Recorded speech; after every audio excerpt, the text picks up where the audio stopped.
Okay, so I'm going to talk about Life is Strange. Has anyone seen it? Oh, we've got the full room. um, okay. Um, so also, in hearing my panel talk about mention subjectivity, I also was going to use that term, but I switched it to lived experience just to simplify it. So, because one of the theorists I use will talk about subjectivity, but I took it out of my discussion. So my main goal is to explain the idea of queer time in Life is Strange and show how queer time is a foundation for other queered aspects. So in understanding how time is cyclical as opposed to linear, it'll give you an opportunity to see other queer nuances that the game shows, or at least offers the player the possibility to explore. So,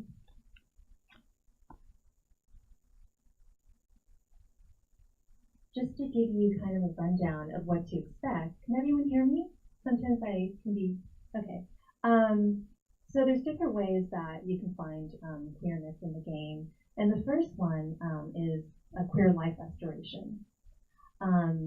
Alison Giver's article, Unlocking the Game World, The Rewards of Time, discusses the way that time is used as a way for life regeneration. So it rewards the player.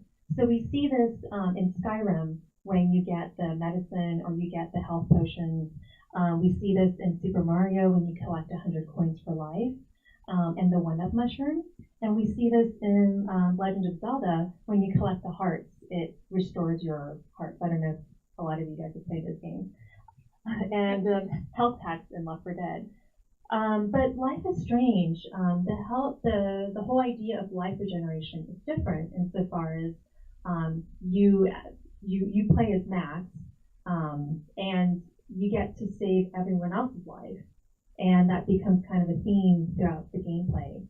And so it's not necessarily Max's life that you're saving. You're playing as Max to help two people's lives. Well, specifically, I'm going to be talking about saving Kate, one of her friends, and saving Chloe, her best friend. But she does get to save other people from getting hit by footballs and saving them from a huge hurricane. So in that way, life regeneration is queer. And just so you all know that Life is Strange it is an episodic indie game that you play, and you have to make decisions, and based on your prior decisions, that enables other events to happen and other choices. So in this way, just to reiterate, players get a chance to queer the process of typical gameplay, where you're mostly concerned with saving yourselves. You want to save other people. And I understand there are players out there who might do the unethical choice and be mean to the bullies and or like not save Chloe. There might be players who do that, and then you might enact queerness in a different way. But I'm specifically talking about those people who do play the game to save Kate and to save Chloe. It's actually a thing if you look it up. Like, people will tell you online how to save Kate. Because the first time I played it, I thought she was supposed to die, just to create drama, and it was terrible. I couldn't. I had to like shut it down and replay. So got on to my first point. I used Guy Deleuze's discussion of active past pushing onto the present moment to describe cyclical time, the way that time is cyclical versus linear, in saving Kate. So I show how cyclical time works specifically in that this is a moment when Max temporarily loses her power. So her power is to rewind time, but you can't do it in this quest. So Max relies on the player's memory and also the player's previous actions. So the past, therefore, becomes much more of a kind of a dominant force, an agentic force that encroaches on the present moment. Okay. Just to comment a little bit about Guy Deleuze, he does borrow from Henri Bergson, another French philosopher, about the active past, passive present, and infinite future. But for this talk, I'm only going to talk about the active past. He says that the use of memory in the past arises within the present moment, making Deleuze state that that time is the past, that the past is the time that actively pushes onto the present, that the present moment is not really that important. Okay, just to briefly kind of encapsulate that, the past synthesis of time is a notion that comprises all possible moments in the past, and memory arises in a particular instant in the present. These different present moments do not appear in a linear sequence, but rather the possible repetitious moments within the present time. And thus we find that the past is represented through memory.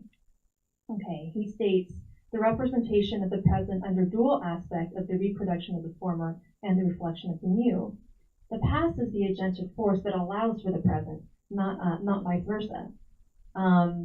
So this is kind of, it becomes a little bit, it's a little abstruse if we think about it, but if we, when he talks about, when he uses Proust and the idea of reminiscence, he says that the point of involuntary memory and reminiscence, the past represents two present moments, one that reveals what one is and what the other could be, okay? So, but to really simplify and to kind of think about how this is relevant, it's just privileging the past moment as that which kind of crushes over the present. And if we think about it, okay, we do, in order to get a least resistant Kate, you know, at this point of the game, Kate's on the, we all know she's on the rooftop, she's gonna commit suicide, all because of some party that I guess she was roofied, and they took a video of her doing something, and she's a Christian, this is not who she is. So to think about, at this moment, you have to have done these past moments in order to have this outcome be successful. And what does that entail?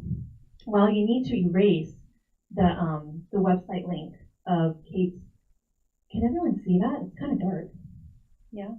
I'll brighten it up. You need to erase the link from the bathroom door. You need to erase the link from from her, what is it, dry erase board. It says she will bang for God. You need to intervene. So you're given a choice whether you can take a photo or intervene for Kate's discussion with David, the campus security guard. So if you intervene, that means you're a really good friend. And if you take a photo, that helps Max's art career, but not necessarily her friendship. You need to have convinced her you should go to the police. You know, we don't have evidence yet, but that doesn't mean I don't believe you.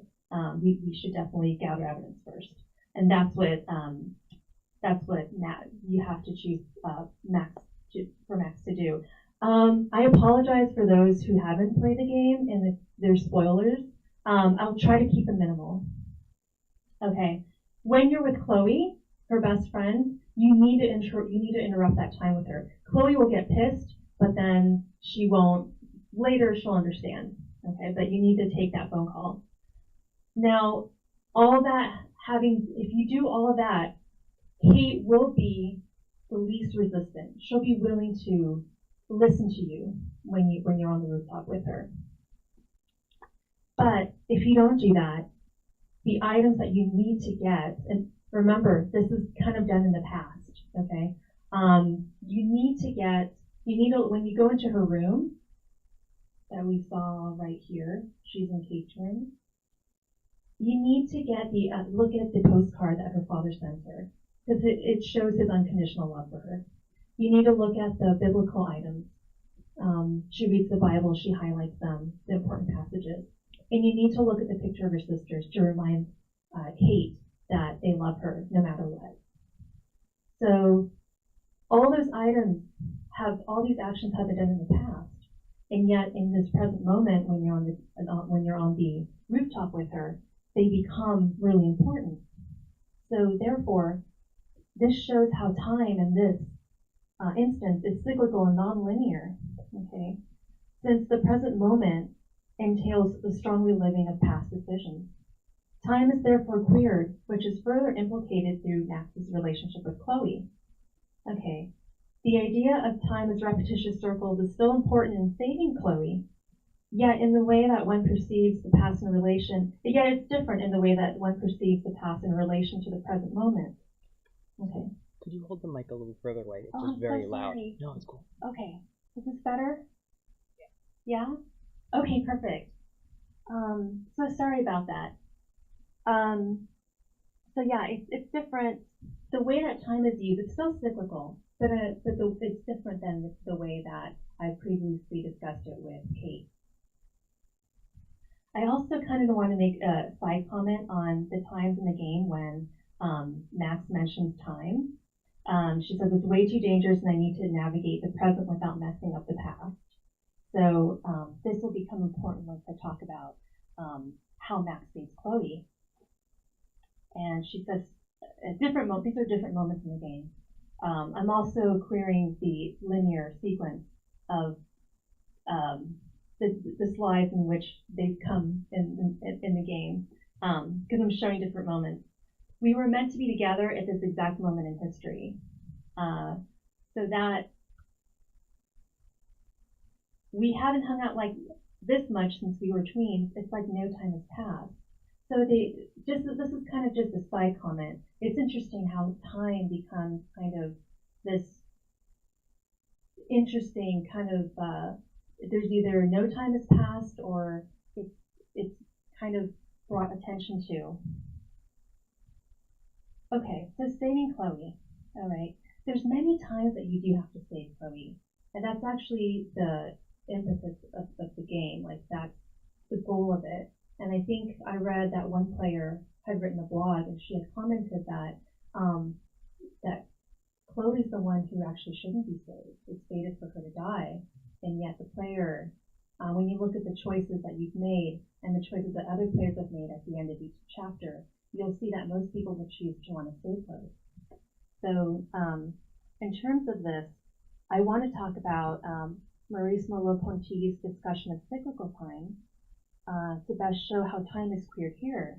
Again, it's cyclical and it's nonlinear, but the difference between how I had talked about in using Deleuze to talk about how time is queered in how Max saves Kate, it's that in this instance, it's that the present moment becomes really important. But there's different ways in which the way in which we use what we need to get in the present moment, it functions as these little cycles, and I'll explain that a little bit more. In terms of saving Chloe, Max's motivations are focused more on appealing to her and giving into her antics as she feels guilty for neglecting their friendship. Most of the ways Max saves her involves a sharp focus on tools necessary to resolve a problem in that present moment. Okay, so we've got previous ways that Max saves Chloe. They're in the junkyard and she gets shot accidentally, and so you can rewind time, and so instead of having been linear, there's like every time you rewind time, it becomes like this little circle that moves in the past. But it's in that present moment that this stuff is happening. There's that first way where when Max discovers she has this rewind power, she saves her from Nathan's gunshot. So this is actually the task at hand when that I want to talk about right now. Specifically, I will talk about when Max saves Chloe from getting run over by a train. So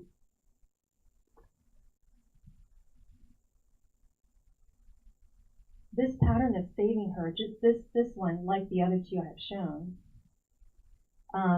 it kind of involves the manipulation of objects in the present moment, which is different from how she saved Kate. So Merleau-Ponty says, when discussing temporality, he describes time as a process that entails a person's attention to a particular series of events in the present moment.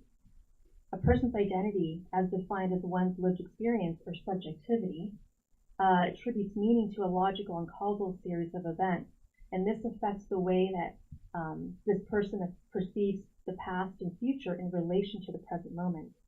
In his explanation of cyclical time, Merleau-Ponty states, a preserved perception is still a perception. It continues to exist. It is always in the present, and it does not open up behind us the past, that dimension of escape and absence. So you can see there's a shift between how time functions as a cyclical. And when I brought up Deleuze, it's still a cyclical, but it's kind of different. It's cyclical in a different way.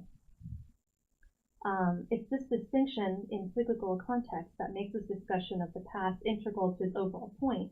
Merleau-Ponty differentiates between the act of remembering an event in the past and the act of perceiving it. A person's consciousness at a present moment, so your thoughts at this present moment right now, you thinking, oh my God, is she going to keep talking?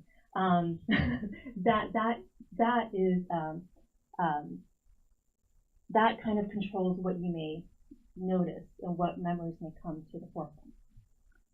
So that's why the present moment is privileged here.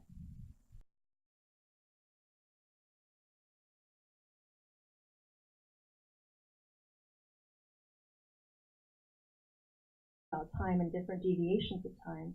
In the context of Max's task of saving her from an oncoming train, her rewind power functions as small circles. I've said this before, but I'll say it again. And at different points in the past, to make use of it. So I did a little Merleau-Ponty kind of, when you read First Joel, he has this graph, and I wanted to copy it here. So what happens is we've got these visual cues and we've got audio cues. For example, you hear the train horn coming, and I would say, from the past moments to the future, you have like different cycles and different outcomes.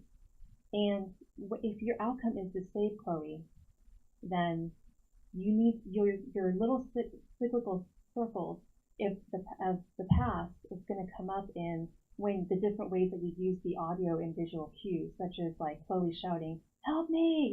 There's that, and then there's the sound of the horn. And so the player's presentation of an act, as seen in saving Chloe and her anticipation of saving her, requires a lot of different times to rewind time in order to get the right materials. And you would use the visual and audio cues to help ascertain how much time you have left to do so. Each time the player rewinds to allow for optimal time to get the right supplies or come to the right conclusion, that would be an example of how these small cycles would happen. Okay, so by being kind of conditioned to have these time queered and cyclical versus linear, it kind of opens up the space to kind of think more about, if you would wish to think more about how Max's and Chloe's relationship is queered. There's these instances where, in this case, Max is in the junkyard with Chloe, and she looks into her little house that she made there. Rachel songs, "I wonder if Chloe would ever make me a mixtape," and then seeing Chloe and Rachel's bracelets, that kind of hurts.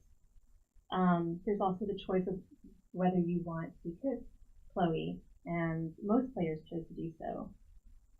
There's also the not that going in the pool is a choice. I think you're forced to do that, but it kind of opens up the experience of perceiving this queer nuance, this queer relationship, and the whole point of saving Chloe is kind of partaking in a love relationship with her. She says things like, "You brought me back here and I can't leave you again, I won't." So again, I guess cyclical time, it kind of conditions us, or it orients us, using Sarah Ahmed's terms. She describes norms as shaped by the repetition of bodily and social actions over time. Thus, any queer orientation that is slanted or out of line, to use her terms, is also that pulls away from the norm. So it would be my way in which to say, we're good? Oh, okay. That being conditioned to having time cleared and using the rewind power does condition you, or it can provide the possibility for you to see atmosphere nuances. Okay. Thank you.